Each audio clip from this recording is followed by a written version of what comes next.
کیا تمہیں ایسا عمل نہ بتاؤں جس سے خطائیں معاف ہو جاتی ہیں، گناہ معاف ہو جاتے ہیں اور جنت میں درجات بلند ہو جاتے ہیں؟ صحابہ کرام نے عرض کی یا رسول اللہ ارشاد فرمائیں۔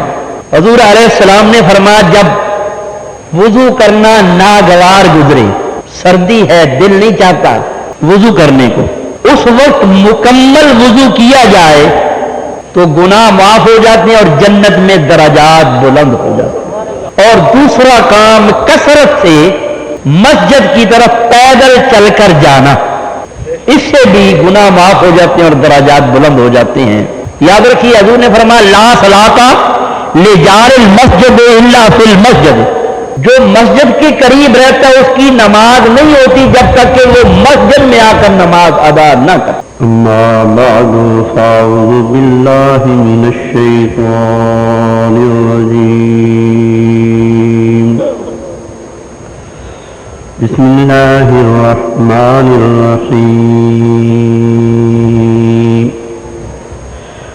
یا ایہا الذین آمنوا اذا قمتم الى الصلاة فاغسلوا وجوہکم وأيديكم إلى المرافق وامسحوا برؤوسكم وأرجلكم إلى الكعبين، صدق الله وصدق رسوله النبي الكريم، ونحن على ذلك من الشاهدين والشاكرين، والحمد لله رب العالمين۔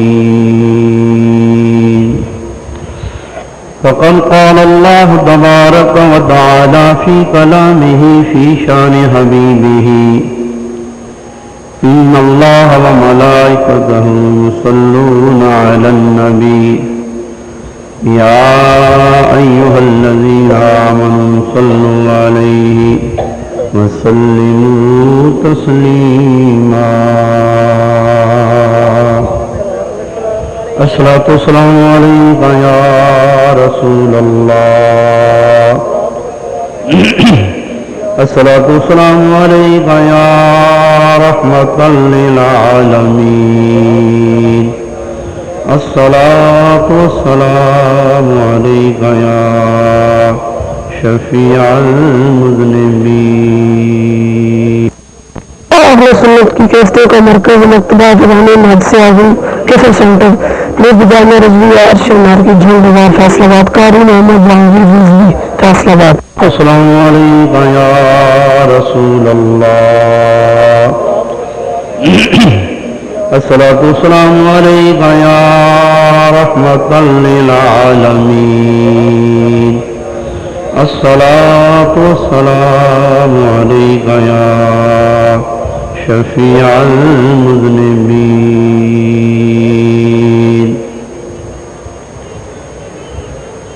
حمد و صلاۃ کے بعد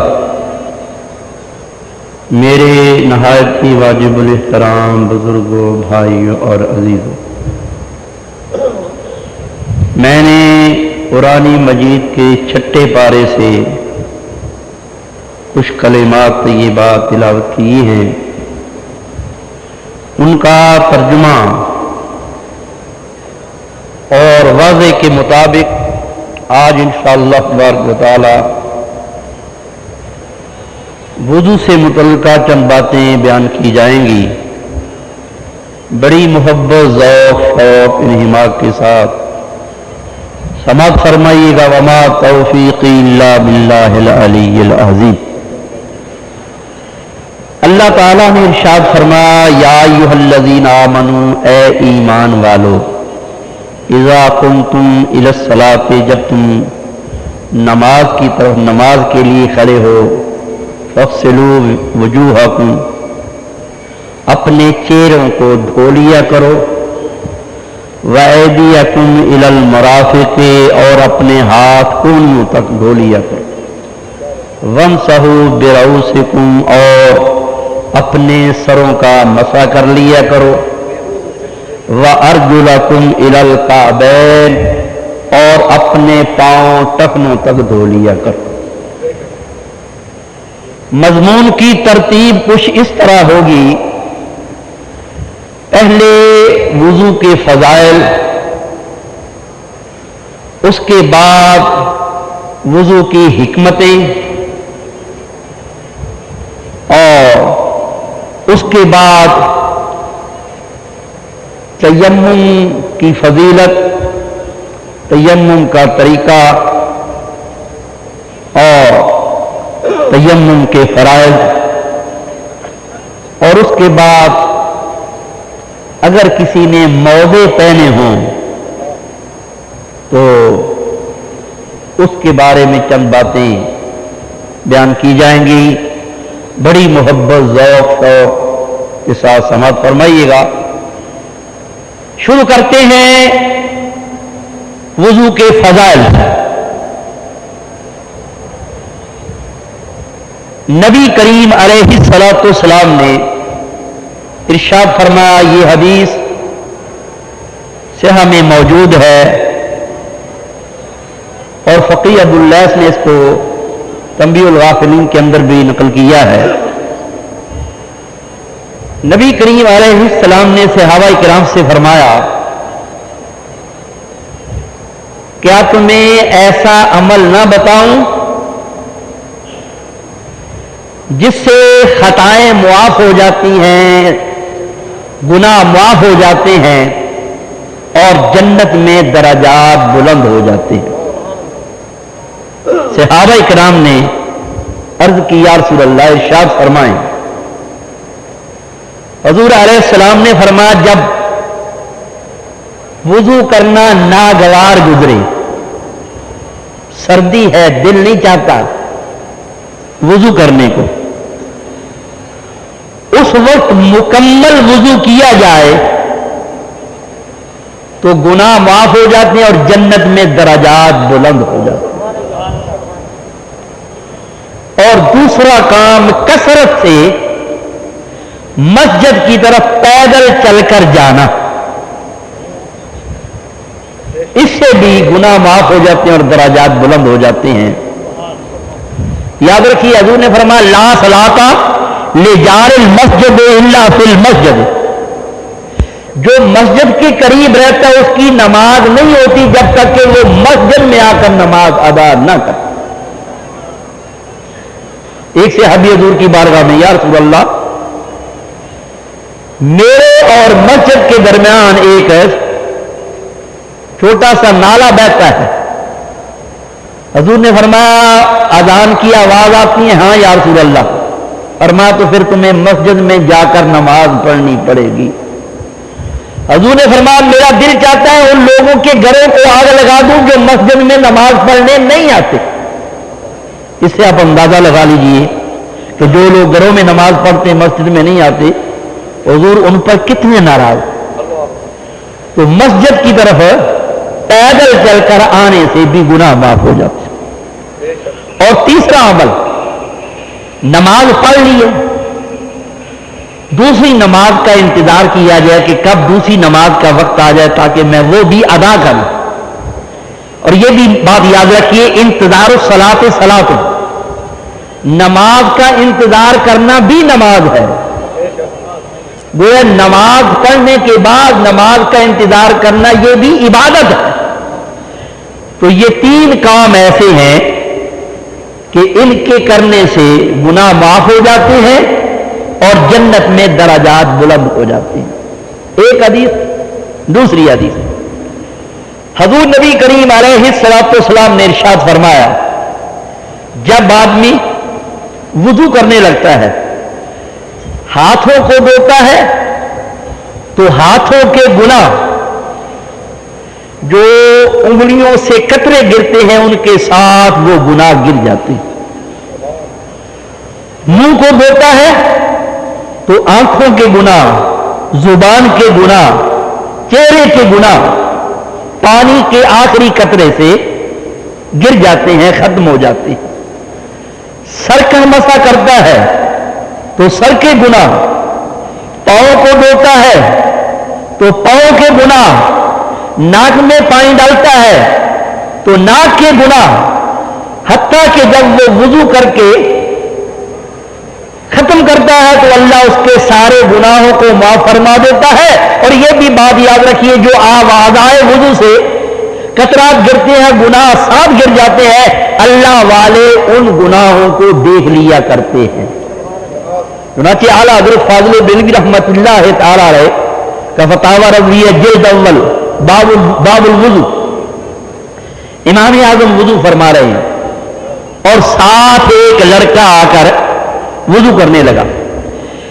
امام اعظم رحمت اللہ تعالی علیہ نے اس کے اعضاء سے جو گرنے والا پانی تھا اس کو دیکھا, اس کو تنہائی میں لے گئے اور فرمایا میاں آج تم نے بدکاری کا ارتکاب کیا, آئندہ توبہ کرو کہ تم بدکاری نہیں کرو گے, اس لیے کہ تمہارے اعضاء سے جو پانی گر رہا ہے اس پانی کو دیکھ کر میں نے اندازہ لگا لیا کہ تم نے آج بدکاری کا ارتکاب کی. اس نے عرض کی حضرت واقعی مجھ سے آج یہ غلطی ہو گئی ہے اور میں آج آپ کے ہاتھ پر توبہ کرتا ہوں.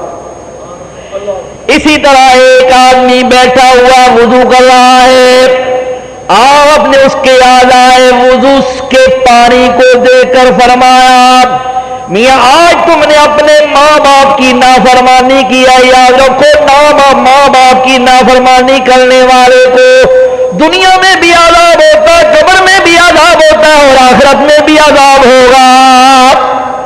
اس نے آپ کے ہاتھ پر توبہ کی. اسی طرح ایک شرابی آپ کے نزدیک پانی سے وضو کر رہا تھا, اس کی اعضاء سے گرنے والے پانی کو دیکھ کر آپ نے فرمایا آج تم نے شراب پی ہے. اس نے آپ کے ہاتھ پر توبہ کی تو اعضائے وضو سے گرنے والا پانی اعضاء کے گناہ کو ختم کر دیتا ہے. اور ایک حدیث میں آیا کہ جب وضو آدمی کرنے کے بعد کھڑا ہو جاتا ہے تو انصرفا من ذنوبہ کا یوم ولدت وہ امہ, وہ گناہوں سے اس طرح پاک ہو جاتا ہے جس طرح آج ہی ماں کے پیٹ سے پیدا ہوا. ایک حدیث میں آیا نبی کریم علیہ السلام نے فرمایا جب بندہ مومن اپنے گھر سے وضو کرتا ہے, وضو کرنے کے بعد پیدل وہ مسجد کی طرف آتا ہے, جب وہ مسجد میں پہنچتا اور نماز شروع کرتا تو اللہ تعالیٰ اس کو ایک حج کا ثواب عطا فرماتا ہے. اللہ اکبر یا رسول اللہ صلی اللہ. اس لیے ہمیں چاہیے کہ ہم گھر سے وضو کر کے ایک فائدہ تو یہ ہوگا کہ مسجد کا پانی صرف نہیں ہوگا, مسجد کے پانی کی بچت رہے گی. اور دوسرا یہ کہ جب وہ گھر سے باوضو ہو کر چلے گا تو ہر قدم پر ایک نیکی ملے گی, ایک گناہ ختم کر دیا جائے گا اور جنت میں ایک مرتبہ اور درجہ بلند کر دیا جائے گا. ایک حدیث میں آیا نبی کریم علیہ السلام نے ارشاد فرمایا جب کوئی آدمی اپنے گھر سے باوضو ہو کر چلتا ہے نیت یہ کرتا کہ میں مسجد میں جا کر با جماعت نماز ادا کروں گا, جب وہ مسجد میں پہنچا دیکھا جماعت تو ہو چکی ہے. نبی کریم علیہ السلام نے فرمایا اس کی نیت یہ تھی کہ میں مسجد میں جا کر با جماعت نماز ادا کروں. مسجد میں گیا تو نماز ہو چکی تھی, جب وہ مسجد میں پہنچے گا تو اللہ تعالیٰ اس کو با جماعت نماز پڑھنے والوں کا سا ثواب عطا فرما دے گا. اگرچہ جماعت اس کو نہیں ملے گی لیکن ثواب اللہ ضرور عطا فرمائے گا, اس لیے کہ نیت المؤمن خیر من عملہ ہی, مومن کی نیت اس کے عمل سے اچھی ہوتی ہے. نیت یہ تھی کہ با جماعت نماز پڑھوں تو نیت کے مطابق اللہ اس کو ثواب بھی عطا فرما دیتا ہے. حضور نبی کریم علیہ السلام ایک مرتبہ قبرستان میں تشریف لے گئے تو آپ نے اہل قبور کو سلام کیا اور فرمایا کہ ہم بھی تمہارے بعد تمہارے پاس آنے والے ہیں اور اپنے بھائیوں کو دیکھنے والے ہیں. صحابہ کرام نے عرض کی یا رسول اللہ کیا ہم آپ کے بھائی نہیں ہیں؟ حضور نے فرمایا تم میرے صحابی ہو، میرے بھائی وہ ہیں جو میرے بعد دنیا میں آئیں گے۔ نبی کریم علیہ السلام نے جب یہ فرمایا، صحابہ نے عرض کی یا رسول اللہ قیامت کے روز آپ ان کو کیسے پہچان لیں گے؟ نبی کریم نے فرمایا اگر ایک آدمی کے بالکل ابلگ گورے ہوں اور ان کو سیاہ گوروں میں ملا دیا جائے، وہ جس کے چینے گورے ابلگ گورے وہ دوری سے اپنے گوروں کو پہچان لے گا، اس لیے کہ کالے گوروں سے وہ ممتاز ہوں گے۔ یہی حال میرے امتیوں کا ہوگا، ان کے اعضائے وضو چمک رہے ہوں گے، میں دوری سے پہچان لوں گا کہ یہ میرے امتی آ رہے ہیں۔ وہ اعضاء جو وضو میں دھوئے جاتے ہیں قیامت کے روز وہ چمکے گی، اس لیے حضور نے فرمایا جس سے ہو سکے وہ اس چمک کو زیادہ کرے، یعنی اچھی طرح مکمل وضو کرے۔ حضور نبی کریم علیہ السلام کی حدیث، اسی کے آگے مشکات میں ایک اور حدیث آ رہی ہے۔ حضرت ابو دردہ رضی اللہ تعالیٰ عنہ فرماتے ہیں نبی کریم علیہ السلام نے ارشاد فرمایا قیامت کے روز میں سجدہ کروں گا، سجدے سے سر اٹھاؤں گا، اپنے آگے دیکھوں گا اپنی امت کو پہچان لوں گا، دائیں دیکھوں گا تو اپنی امت کو پہچان لوں گا۔ صحابہ کرام نے فرمایا آپ کیسے پہچانیں گے؟ حضرت نوح علیہ السلام سے لے کر آپ تک سارے نبیوں کی امتیں وہاں موجود ہوں گی۔ نبی کریم نے فرمایا میری امت کی ایک نشانی تو یہ ہوگی ان کے اعضائے وضو چمک رہے ہوں گے، دوسری نشانی ہوگی کہ ان کا نامہ عمل ان کے دائیں ہاتھ میں ہوگا، اور تیسری نشانی یہ ہوگی کہ ان کی چھوٹی چھوٹی اولاد ان کے آگے آگے دوڑ رہی ہوگی۔ وہ بندہ مومن جس کا کوئی چھوٹا بچہ یا بچی فوت ہو جائے، وہ قیامت کے روز اس کا دامن یا ہاتھ پکڑ کر اس کو جنت میں لے جائے گا۔ اس سے معلوم یہ ہوا کہ حضور نبی کریم علیہ الصلوۃ والسلام کی امت کی چند نشانیاں ہوں گی، جن نشانیوں کی بنا پر حضور نبی کریم علیہ السلام اپنی امت کو پہچان لیں۔ نبی کریم علیہ السلام نے فرمایا من اسبغ الوضوء فی البرد الشدید کان لہ من الاجر کفلان۔ حضور نے فرمایا جو سخت سردی میں مکمل وضو کرے، نبی کریم علیہ السلام نے فرمایا اس کو دگنا ثواب ہوگا۔ بعض لوگ سردیوں میں وضو کرتے ہیں تو جس طرح روٹی پر گھی لگا دیا جائے نا، چوپڑی دار روٹی، اس طرح وضو کرتے ہیں۔ مسئلہ یہ ہے کہ جس عضو کو بھی دھونا ہے کم از کم اس سے قطرے ضرور پانی کے بہنے چاہیے، کیونکہ قطرے بہیں گے تو گناہ لے کر جائیں گے۔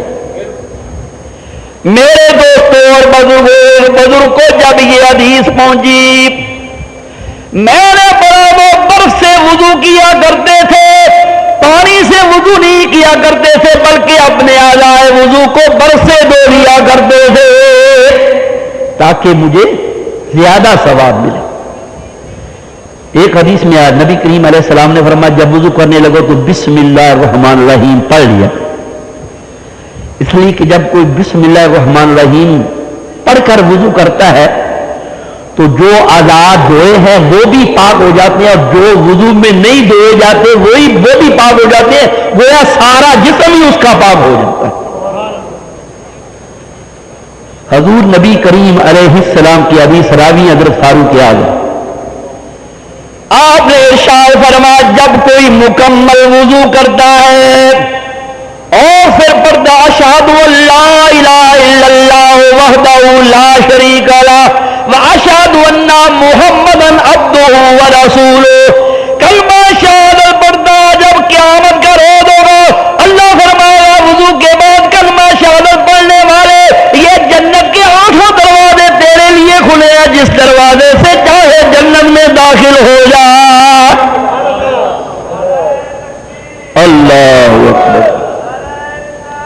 یا رسول اللہ صلی اللہ یا اللہ۔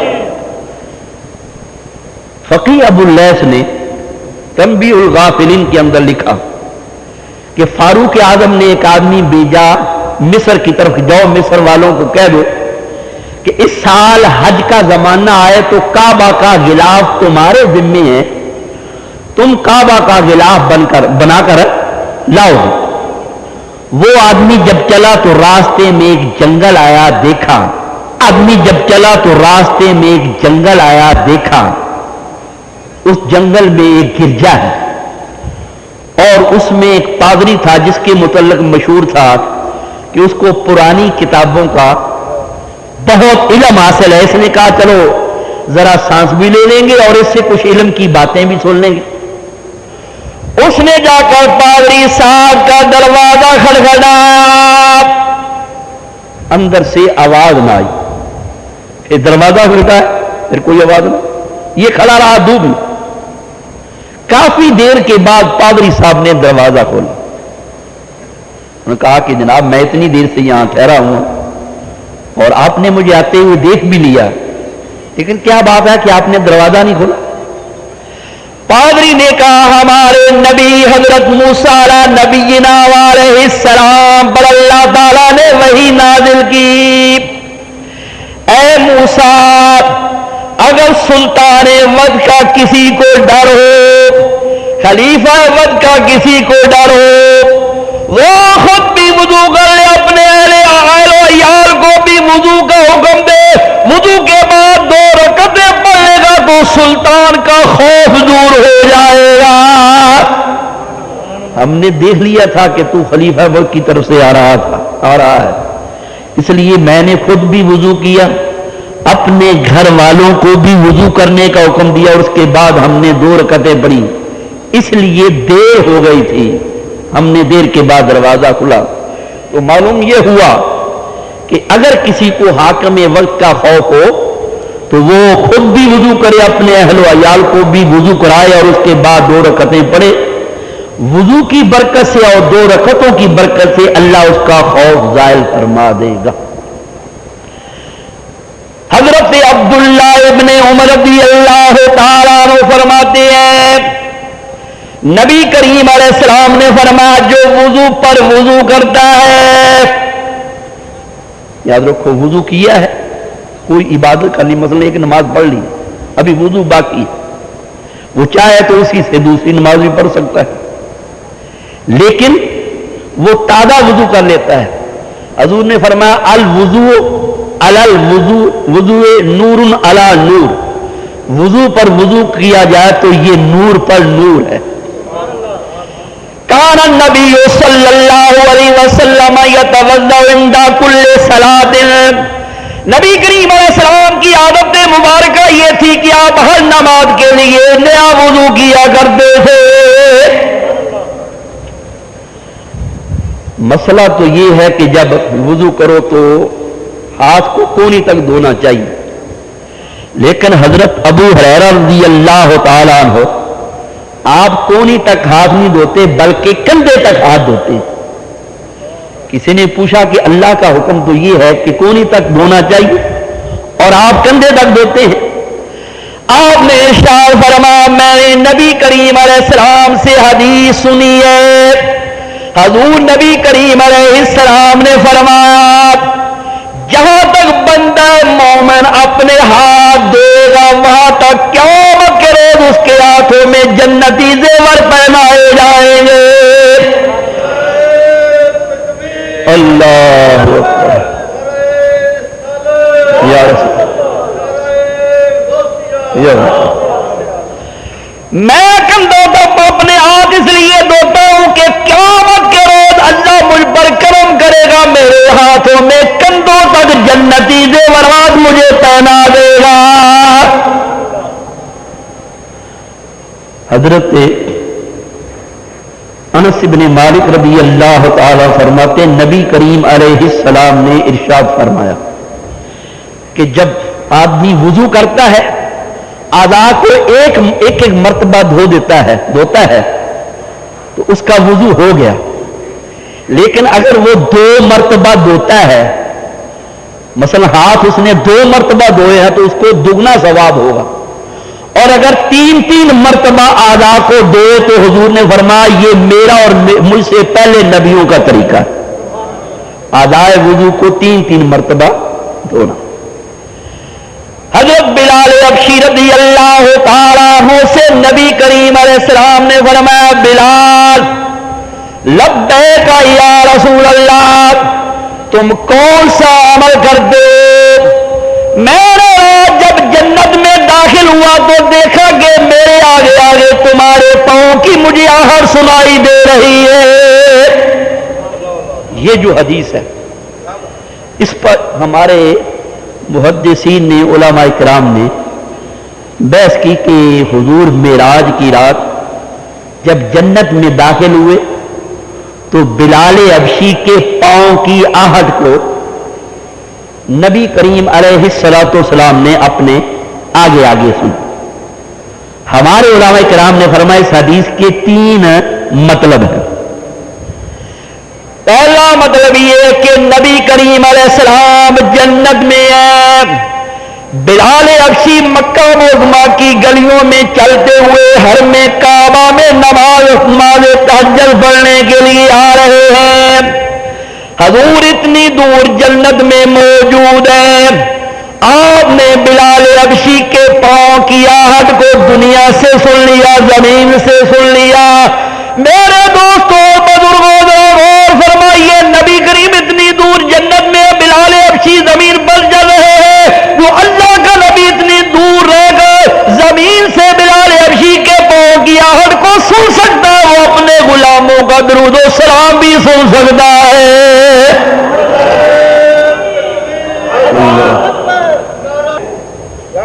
ایک مطلب تو یہ ہے، اور دوسرا مطلب یہ ہے کہ بلال حبشی رضی اللہ تعالیٰ عنہ آنے واحد میں ایک ہی وقت میں مکہ معظمہ کی گلی میں بھی چل رہے ہیں اور جنت میں حضور کے آگے آگے بھی چل رہے ہیں۔ گویا حضور کے غلام کو اللہ نے یہ طاقت عطا فرمائی کہ آنے واحد میں وہ 2 مقامات پر حاضر و ناظر ہو۔ جب نبی کے غلام کا یہ کمال ہے تو خود نبی کریم کا کیا کمال ہو۔ اسی لیے کسی نے فرمایا یا رسول اللہ بحکم خدا تم ہو موجود ہر جا،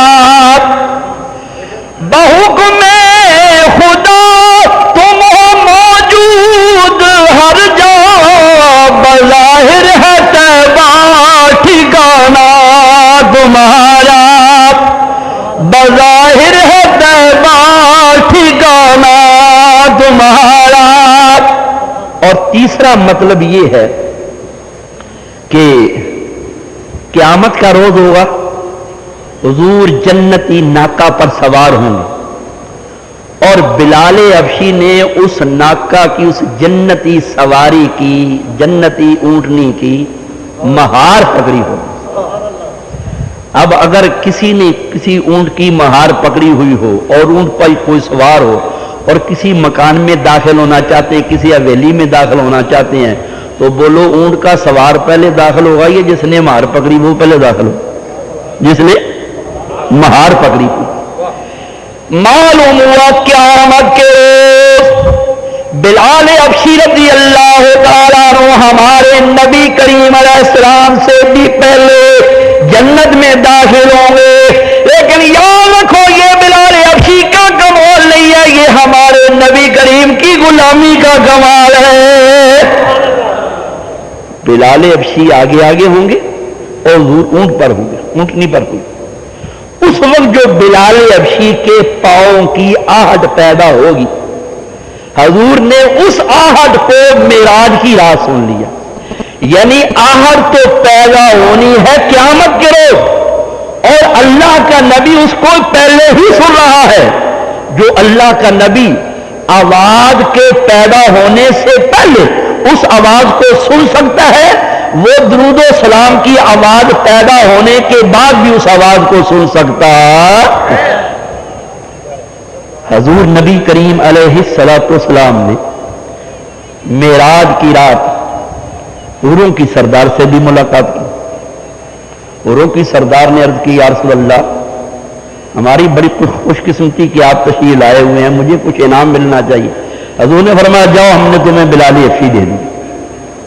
عرض کی یا رسول اللہ میں نے سنا وہ موٹے ہونٹوں والا ہے, رنگ کا کالا ہے. حضور نے فرمایا تم میرے بلال کو پسند نہیں کرتی, ذرا مجھے بھی بلال سے پوچھنے دے کہ وہ مجھے چھوڑ کر تجھے پسند کرتا ہے یا نہیں.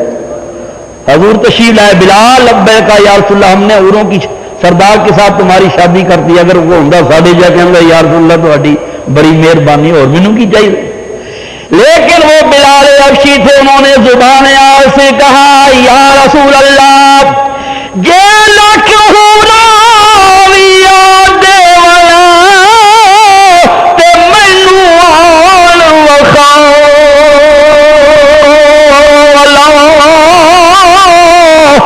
قسم خدا دی میں اس ول ویکھا جتھے کالیاں زلفاں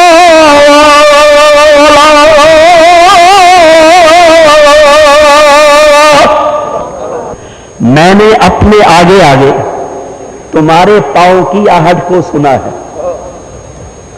عرض کی یا رسول اللہ جب میں اذان کہتا ہوں تو اذان کہنے کے بعد 2 نفل پڑھ لیتا ہوں, اور جب بھی میرا وضو ٹوٹ جاتا ہے تو میں دوبارہ وضو کر لیتا ہوں.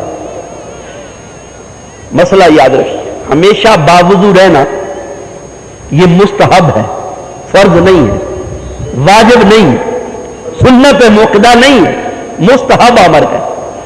مستحب امر کی پابندی کی حضرت بلال حبشی نے, اس کے نتیجے میں اللہ نے ان کو جنت عطا فرما دی.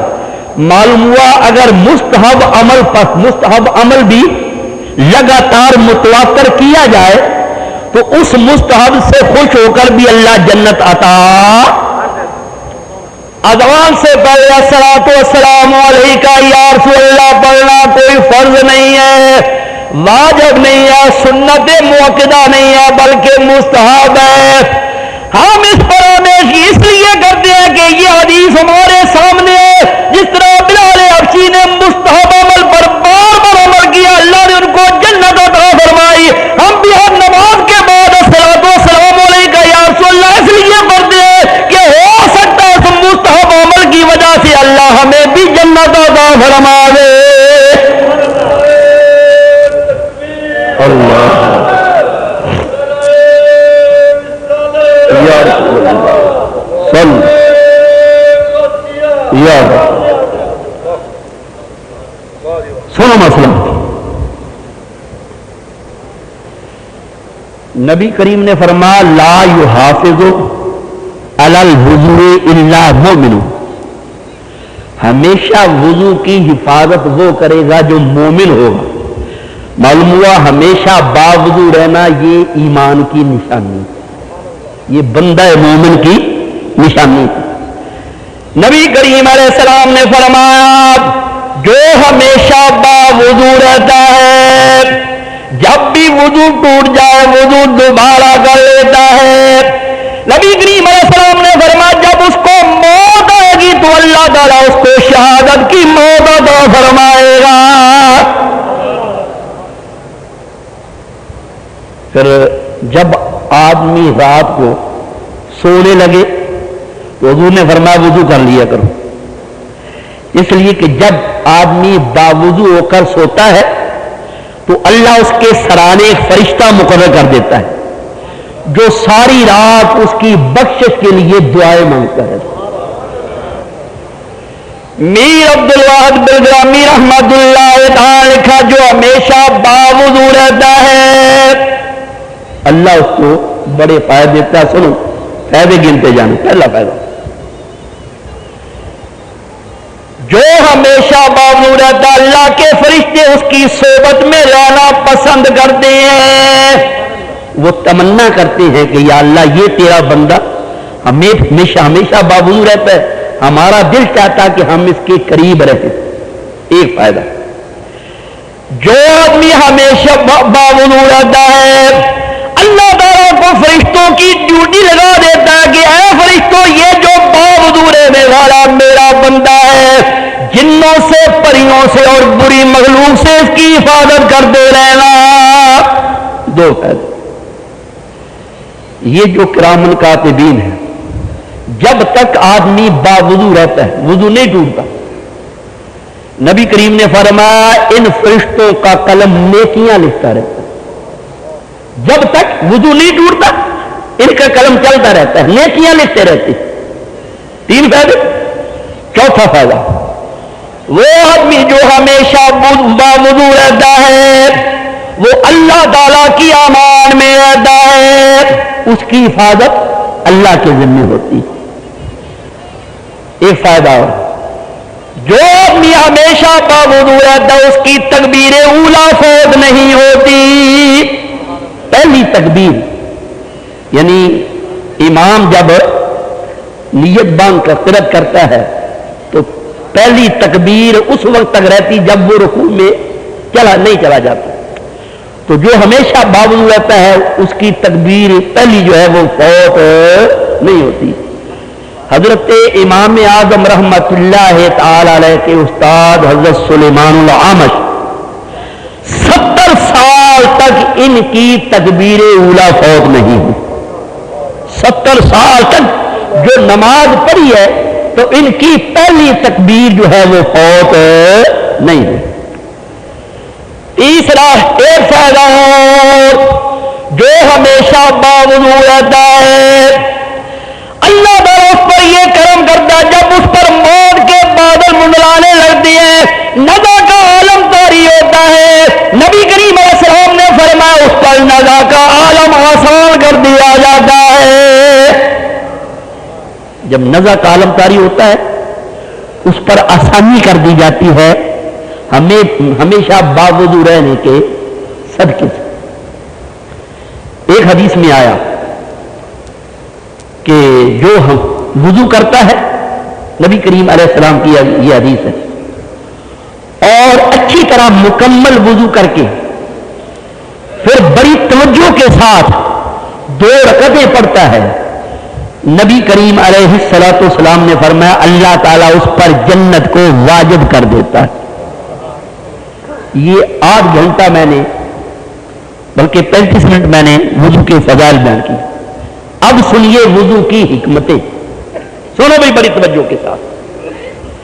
میرے دوستوں اور بزرگوں، ہم ہاتھ کو پورے بازو کو پانی سے دھوتے ہیں، چہرے کو پانی سے دھوتے ہیں اور پاؤں کو پانی سے دھوتے ہیں، لیکن سر کو پانی سے نہیں دھوتے بلکہ مسح کر لیتے.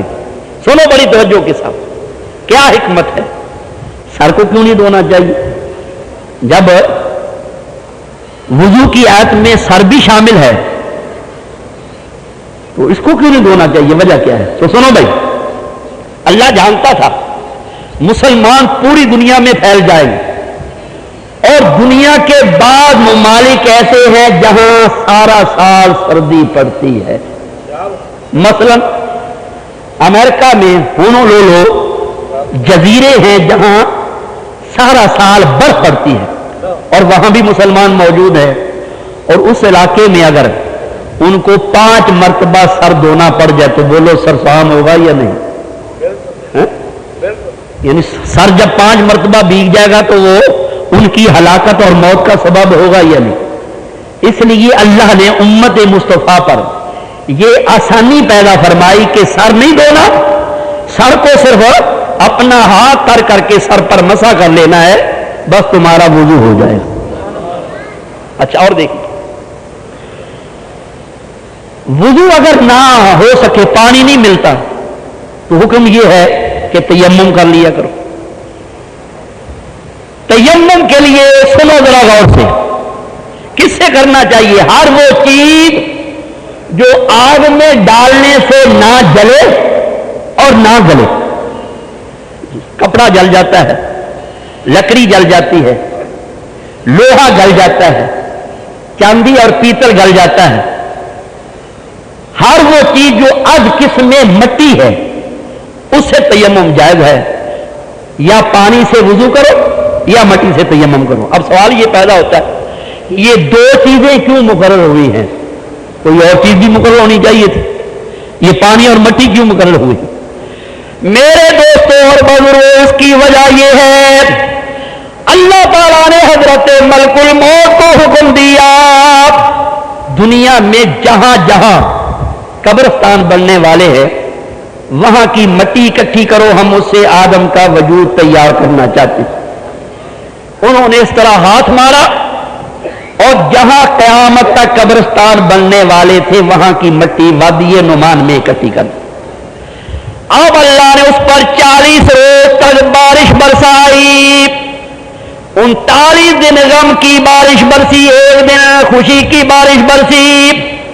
مٹی تو تھی وہ گیلی ہو گئی، 2 چیزیں جمع ہو گئی، ایک پانی اور ایک مٹی۔ کیونکہ انسان کی ابتدا 2 چیزوں سے ہوئی ہے، اس لیے طہارت اور وضو کے لیے بھی اللہ تعالیٰ نے 2 چیزیں ہی مقرر فرمائی ہے۔ انسان کا وجود 2 چیزوں سے تیار ہوا، مٹی سے اور پانی سے، اس لیے وضو کے لیے پانی اور تیمم کے لیے مٹی، ایک وجہ۔ دوسری وجہ، مثلا اگر یہ کہہ دیا جاتا کہ دودھ سے وضو کرو تو بہت سے علاقے ایسے جہاں دودھ نہیں میسر آتا تو وہاں کے لوگ کیا کرتے؟ یہ مٹی اور پانی 2 چیزیں ایسی ہیں کہ دنیا میں ہر جگہ موجود ہے اور ہر ملک میں موجود ہے اور ہر وقت ملتی ہے اور بلا قیمت ملتی۔ دونوں چیزوں کا وجود دنیا میں ہر جگہ موجود، بلا قیمت، جتنا چاہو لے لو۔ اس لیے اس میں آسانی ہوئی کہ یا تو پانی سے وضو کر لو اور اگر پانی نہیں ملتا تو پھر مٹی سے ہی تیمم کر لو۔ اچھا، حکم یہ ہے کہ ہر عضو کو 3 مرتبہ دھو، مثلا ہاتھ ہے 3 مرتبہ ان کو دھو۔ وجہ کیا ہے؟ سنو ذرا غور سے۔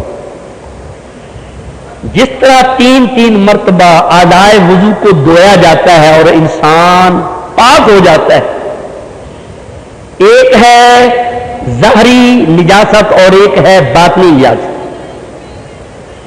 میرے دوستوں اور بزرگوں، آدمی گناہگار ہے، اس کے اندر حقیقی نجاست موجود ہے، جب تک وہ توبہ نہیں کرے گا وہ نجاست دور نہیں ہوگی۔ اور توبہ کے 3 رکن ہیں۔